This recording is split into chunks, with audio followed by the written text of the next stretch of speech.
Nous sommes le 8 décembre et nous fêtons aujourd'hui la fête de l'Immaculée Conception de la Vierge Marie.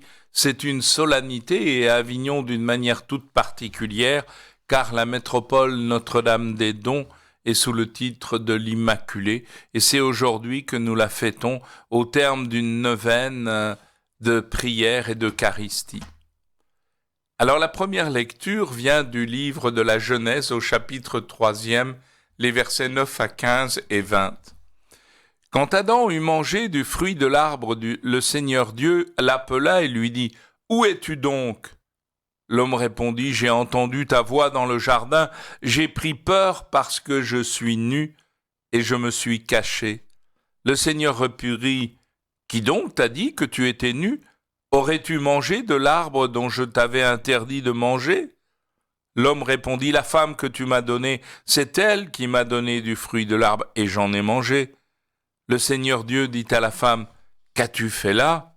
La femme répondit, « Le serpent m'a trompé et j'ai mangé. » Alors le Seigneur dit au serpent, « Parce que tu as fait cela, tu seras maudit parmi tous les animaux et toutes les bêtes des champs.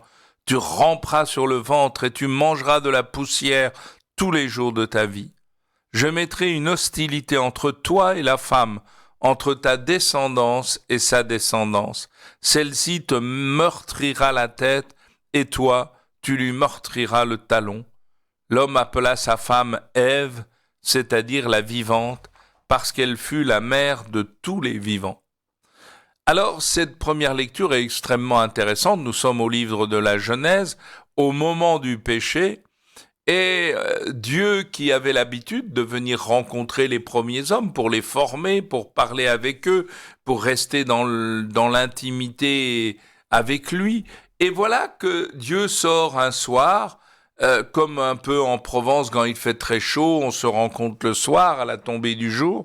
Eh bien, voilà que Dieu ne trouve plus ni Adam ni Ève. Et Dieu va s'écrier « Où es-tu » ? Et c'est intéressant, c'est le premier mot de Dieu en style direct. C'est ce cri qui sort du cœur de Dieu « Où es-tu » ?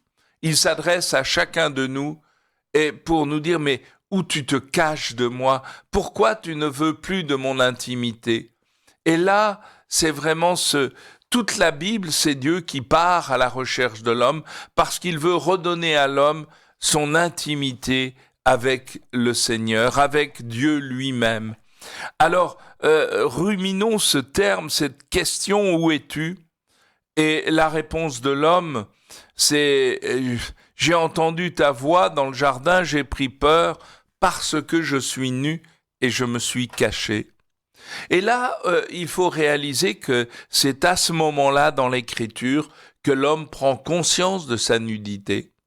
Et souvent, je demande aux chrétiens, mais lorsque l'homme est sorti des mains de Dieu, est-ce qu'il était nu ? Tout le monde me répond, mais bien sûr. Eh bien non, il n'était pas nu, car nous disent nos pères dans la foi, il était revêtu de la gloire de Dieu qu'il habillait comme d'un manteau. Mais par son péché, il va perdre ce manteau de gloire et il va devoir cheminer. Alors d'abord, Dieu va se faire bourrelier pour lui faire des tuniques de peau en attendant la venue d'un nouveau manteau, d'un nouveau vêtement de gloire. Et ce manteau de peau, c'est pour que son péché ne devienne pas éternel, ça serait terrible. Il faut que l'homme puisse retrouver le chemin de la vie. Et le vêtement de gloire, ce sera bien sûr le baptême. Vous tous qui avez été baptisés en Christ, vous avez revêtu le Christ. Et c'est beau de voir que la réponse d'Adam, d'Ève, c'est de dire c'est pas moi, c'est la femme qui m'a donné à manger la pomme. Ah non, c'est pas moi, c'est le serpent. C'est jamais moi, c'est toujours les autres. Et là, on a quelque chose de radicalement vrai dans le cœur de l'homme. C'est pas moi, c'est l'autre. Eh bien, n'ayons pas peur de revendiquer notre péché, mais à condition de dire Seigneur, aie pitié du pécheur que je suis. Et le serpent, eh bien, Dieu va le rejeter, mais en même temps, il annonce un lien entre le serpent et la femme. Et de fait, la Vierge Marie elle est celle qui va meurtrir le serpent. Il te meurtrira la tête et toi, tu lui meurtriras le talon. C'est vraiment l'Immaculée qui va pouvoir mettre fin à la domination du démon. Dans la deuxième lecture, nous sommes dans la lettre aux Éphésiens, une lecture magnifique. Béni soit Dieu le Père de notre Seigneur Jésus-Christ. Il nous a bénis et comblés de toute bénédiction de l'Esprit au ciel dans le Christ. Il nous a choisis dans le Christ avant la fondation du monde pour que nous soyons saints, immaculés devant lui dans l'amour. Il nous a prédestinés à être pour lui des enfants adoptifs par Jésus le Christ. Ainsi, il a voulu sa bonté, à la louange de gloire de sa grâce, la grâce qu'il nous a donnée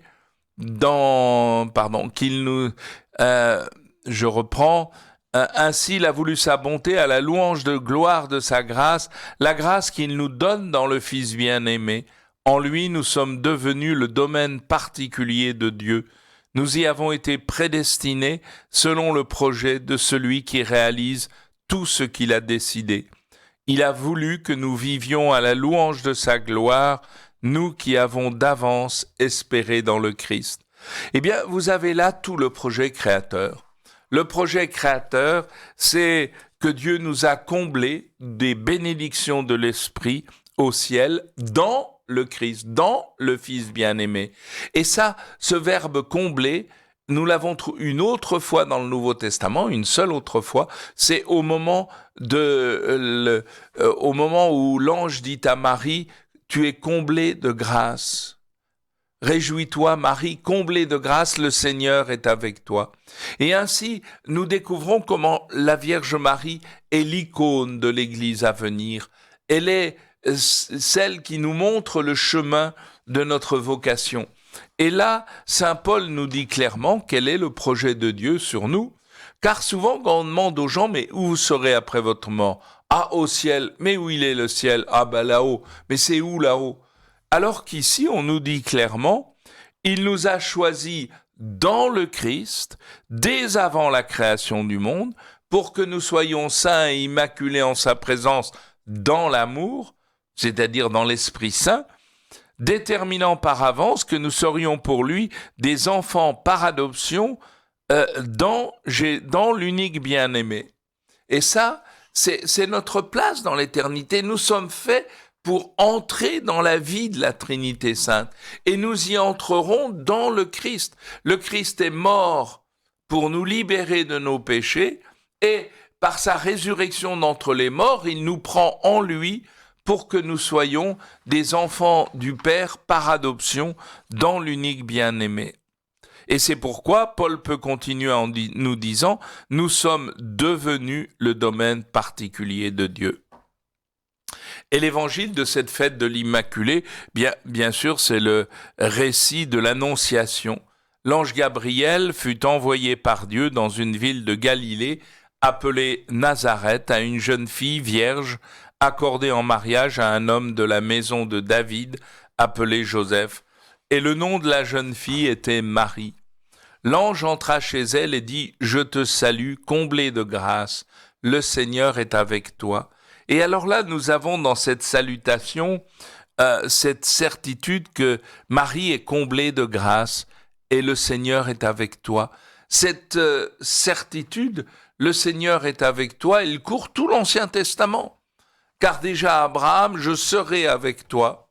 À Jacob, au moment de son songe, Dieu lui dira, je suis avec toi et je serai avec toi partout où tu iras.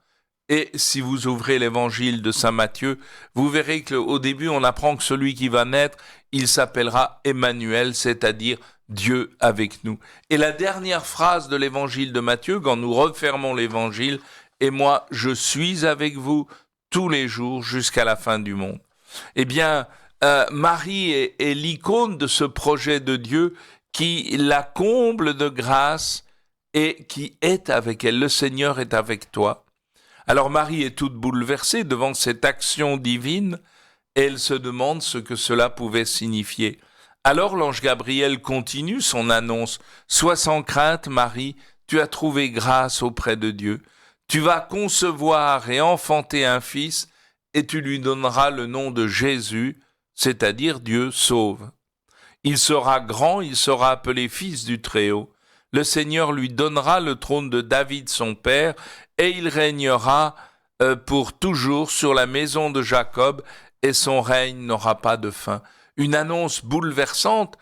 Marie doit concevoir et enfanter un fils qui sera Dieu sauve, qui sera appelé fils du Très-Haut, et il sera le successeur de David sur le trône. Il régnera pour toujours sur la maison de Jacob, et son règne n'aura pas de fin. Et Marie répond tout simplement, mais comment cela va-t-il se faire, puisque je ne connais pas d'homme ?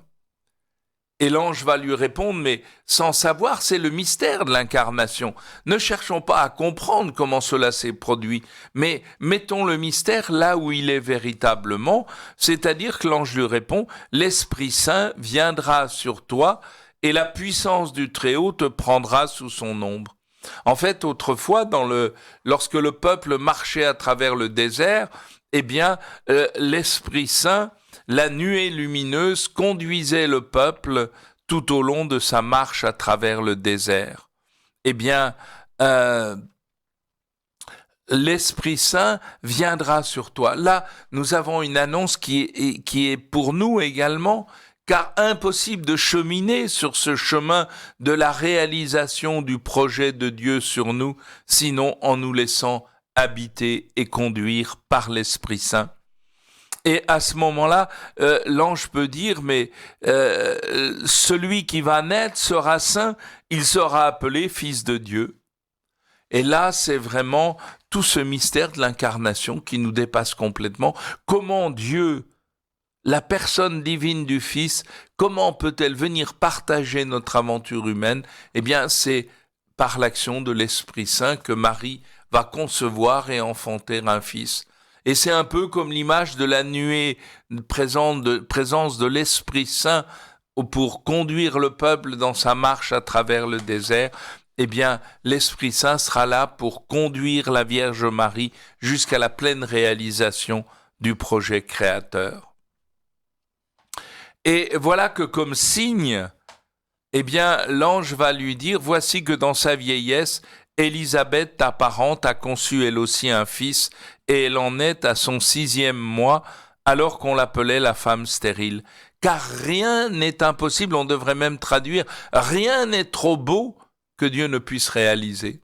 En fait, c'est ce que Dieu avait dit à Abraham lorsque Sarah dit « Mais comment je vais pouvoir enfanter ? Je suis vieille, mon mari aussi, c'est impossible. » Eh bien non, rien n'est trop merveilleux pour Dieu. Et dans toute la Bible, quand on voit des couples stériles qui se mettent à enfanter, c'est pour montrer que c'est vraiment Dieu qui est à l'œuvre. Et pour faire le lien avec Élisabeth et Zacharie, il faut savoir que c'est l'ange Gabriel qui était apparu à Zacharie dans le temple. Et l'ange lui avait dit, ta prière a été exaucée. Or, la prière du prêtre dans le temple, c'était de dire, Seigneur, viens enfin faire miséricorde à ton peuple. Et l'ange Gabriel lui répond, ta prière a été exaucée. L'heure de la miséricorde est venue. Et aujourd'hui, avec l'annonce faite à Marie, c'est vraiment l'heure de la miséricorde qui se réalise pleinement. Mais le petit Jean, dont le nom signifie Dieu fait miséricorde, eh bien, il montre que le temps de la miséricorde est venu. Vous voyez comment l'histoire de Zacharie et d'Élisabeth et l'annonce faite à Marie, eh bien, c'est dans une continuité de l'œuvre de Dieu. Le temps de la miséricorde est venu pour notre monde. Et Marie dit alors, voici la servante du Seigneur, que tout m'advienne selon ta parole. Marie a compris d'abord elle était la servante du Seigneur. Et en même temps, elle fait un lien entre le verbe faire et le verbe dire. Que tout m'arrive selon ta parole. Ce que Dieu dit, il le réalise. Et ça, nous le trouvions d'abord dans la création. Dieu dit et il en fut ainsi. Et on le retrouvera à Cana. Faites tout ce qu'il vous dira. Eh bien, puissions-nous, en contemplant la Vierge Marie, découvrir celle qui Lourdes a voulu révélé à la petite Bernadette, une jeune fille toute simple, et elle a voulu lui dire, mais je suis l'Immaculée. Non pas je suis immaculé, mais je suis l'Immaculée. L'Immaculée est ma nature même. Et d'ailleurs, si vous voyez le premier verbe, le premier mot qui suit le récit de l'Annonciation, eh bien c'est se levant, Marie partit en hâte, et c'est la visitation. Mais se levant, ça veut dire que Marie participe déjà pleinement au fruit de la croix de son Fils. Et on avait là le cœur même du mystère de l'Immaculée Conception, c'est-à-dire que par une grâce venant déjà de la mort de son Fils, voilà que la Vierge Marie, eh bien, elle est l'Immaculée. Entrons dans ce mystère et contemplons Marie, et qu'elle soit pour nous comme une maman du ciel, sans oublier ce que la petite Thérèse disait, les trésors de la mère appartiennent à l'enfant. Alors je peux être tout petit, et je sais que tous les trésors de Marie m'appartiennent pour me permettre de cheminer sur le chemin de la sainteté.